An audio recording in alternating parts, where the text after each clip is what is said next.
Big बॉसच्या घराचा जणू काही नियमच असतो. जो सर्वात जास्त स्ट्रॉंग असतो, टार्गेट फक्त त्यालाच केलं जातं. आणि काही असंच झालं आहे बिग बॉस मराठीच्या या घरामध्ये, जिथे स्ट्रॉंग दिव्यासोबत काही अशा प्रकारे ग्रुपिझम झालं आहे की दिव्या शिंदेने घेतला आहे खूपच मोठा ॲक्शन.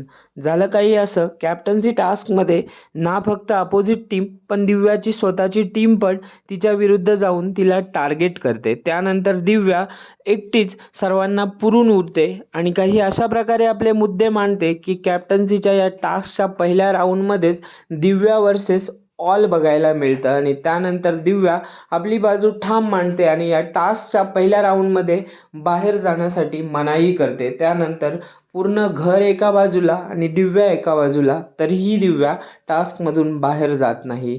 वेळ तर आता घराचं समीकरण दिव्या वर्सेस ऑल होताना बघायला मिळतं. आपल्याला काय म्हणायचं आहे दिव्याच्या या स्ट्रॉंग ॲक्शनवर?